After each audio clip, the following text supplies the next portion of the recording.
अस्सलामुअलैकुम। कैसे हैं आप सब? उम्मीद करती हूँ आप सब खैरियत से होंगे। अल्लाह पाक आप सबको खैरियत से रखें, अपने हिफ्ज़ व अमान में रखें। मैं भी अल्हम्दुलिल्लाह से ठीक ठाक। और सुबह बखैर, गुड मॉर्निंग। यहाँ पर सुबह सुबह का टाइम है, तकरीबन 6:30 हुए हैं और बच्चों को यहाँ पे मैं तैयार कर रही हूँ। मेरे बच्चे जल्दी जाते हैं ज़रा, क्योंकि ये तायाबू के साथ जाते हैं और उनका पिक एंड ड्रॉप का काम है, तो वो फिर इनको बाकी बच्चों को छोड़ते छोड़ते फिर इनके स्कूल का टाइम तब तक हो जाता है, तो इन बेचारों को जल्दी उठना पड़ता है और मुझे भी इनकी वजह से हम लोग जल्दी उठ जाते हैं। और आज मैंने सोचा कि क्यों ना आप लोगों के साथ थोड़ी सी मॉर्निंग रूटीन भी शेयर करूं कि जब हम सुबह 5:30 बजे उठ जाते हैं तो उसके बाद क्या होता है। सबसे पहले तो ये होता है, मैं इनको दूध वगैरह बना के देती हूँ, ये वो पीते हैं। नाश्ता बहुत कम करते हैं, कभी कभी बस सैंडविच वगैरह या टोस्ट ले लेते हैं। और पहले तो छोटे थे और ज़्यादा इशू होता था इन लोगों के तैयार वगैरह करने का। अब ये है कि यूनिफॉर्म जो है ये खुद पहन लेते हैं। कुछ चीज़ें हैं जैसे ये बटन वगैरह नहीं बंद कर सकते, तो वो फिर मैं करती हूँ। और कॉम भी जो है वो अच्छे तरीके से अभी भी सही नहीं करते। और जो बेटा है मेरा, वो तो बस जल्दी जल्दी तैयार हो जाता है, मोबाइल उठा लेते अपना, कहते चलो भी इस टाइम भी जो टाइम मिला है तो मैं जल्दी से जितना भी हो सके कार्टून देख लूँ और गेम खेल लूँ।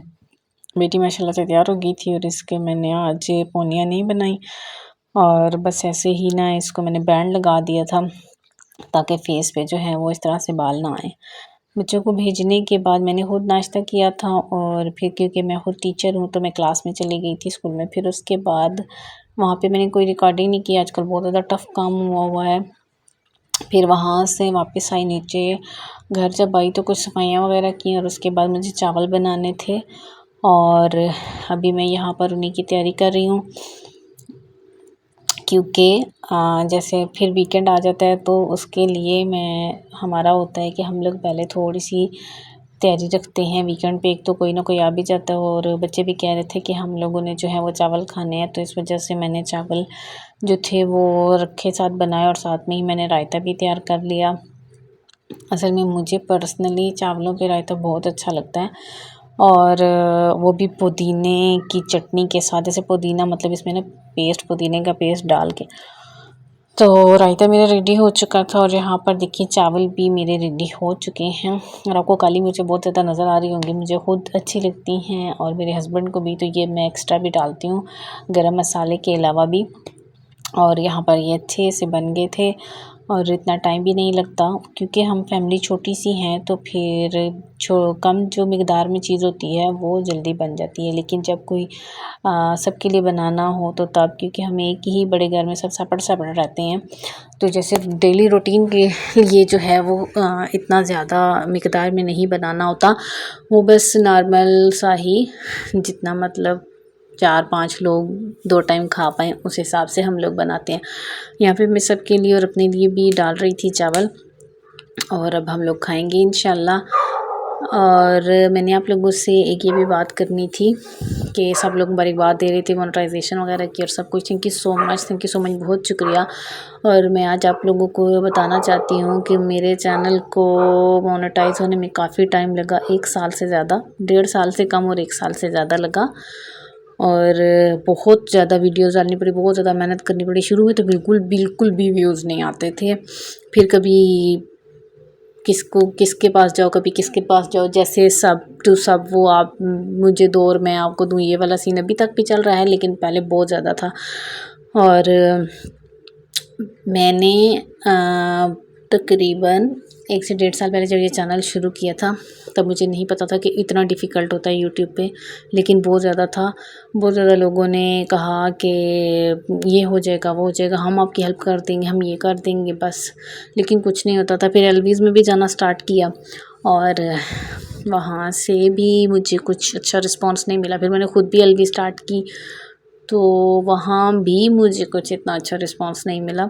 लेकिन ये होता है कि कुछ अच्छे और कुछ बुरे दोनों तरह के लोग होते हैं और बस अल्लाह को कभी कभी हमारा कोई काम, हमारी कोई अच्छाई शायद अच्छी लग जाती है, या बस ये कह रहे कभी कोई नेकी किसी की काम आ जाती है कि हमें कोई ऐसे बंदे भी मिल जाते हैं जो बहुत अच्छे होते हैं, बिना किसी लालच के, बिना किसी भी डिमांड के वो आपकी हेल्प करते हैं। शायद अल्लाह की ज़ात वसीले बनाती है ऐसे लोगों को हमारे लिए, तो हम लोग अभी छत पे चाय एंजॉय कर रहे थे और साथ साथ जब मैं ये परिंदे देख रही थी तो मुझे इन्हें देख के ये याद आ रहा था कि जब हम लोग न्यू यूट्यूबर्स होते हैं तो हमें कुछ इतना पता नहीं होता। जिस तरह परिंदों की तरह ये छोटे होते हैं, इनके पंख पर नहीं निकले होते, इनकी उड़ान, इनको उड़ना नहीं आता।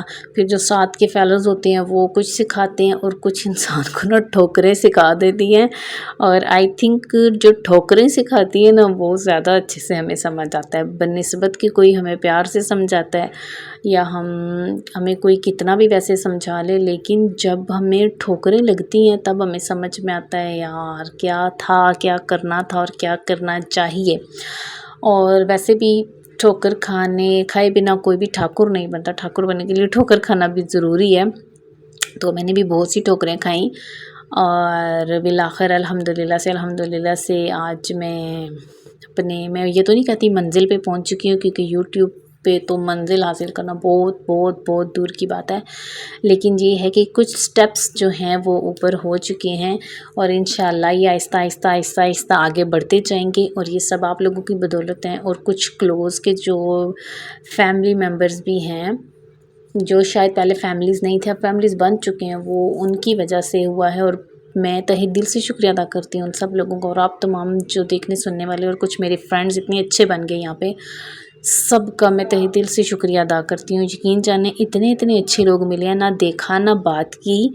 और कुछ ऐसी भी फ्रेंड्स बनी हैं कि वो इतना हेल्प करती हैं कि मेरा चैनल मोनो हुआ, उन्होंने ख़ुद मुझे मैसेजेस किए और उन्होंने मुझे बोला कि इंशाल्लाह हम आपकी जितनी हो सके हेल्प करेंगे, मैं आपकी वीडियोस चलाऊंगी, एड्स देखूंगी। और मुझे इतनी खुशी हुई कि ज़रूरी नहीं है कि सब लोग बुरे हों, किसी भी प्लेटफॉर्म पे अच्छे लोग भी होते हैं। और बुरे लोगों का क्या है, अल्लाह पे छोड़ देना चाहिए सब कुछ। अल्लाह बेहतर जानने वाला है। हमें आई डोंट थिंक कि किसी को भी कुछ कहना चाहिए। तो मेरा भी यही हाल था। मैंने शुरू में तो बहुत परेशानियाँ उठाई, मैं रो भी पड़ती थी कुछ बातों पे, लेकिन अब अल्हम्दुलिल्लाह से सारा कुछ ठीक जा रहा है और ये सब आप सब लोगों की बदौलत है। और अगेन थैंक यू करना चाहूँगी। और यहाँ पर माशाल्लाह से ये जो हमारे काफ़ी दूर के पड़ोसी हैं, के इतने अच्छे कबूतर, इतनी अच्छी ये परवाज़ कर रहे थे और इतना एक साथ जाते और वापस आते, जाते और वापस आते। और फिर कुछ वो ना मैंने यहाँ पे क्योंकि वॉइस ओवर की है, क्योंकि पीछे बच्चों की भी आवाज़ें आ रही थी। ये जो छत पे भाई नज़र आ रहे थे आपको, इतने मज़े की सीटी को ये बजाते थे, तो ये बैठ भी जाते और सीटी बजाते तो ये उड़ना भी शुरू कर देते थे। लास्ट में जब उन्होंने 2 से 3 बार सीटी बजाई ना, फिर आहिस्ता आहिस्ता इनमें से 1-2 ने नीचे होना शुरू किया और फिर ये सारे इसी तरह से एक साथ नीचे बैठ गए।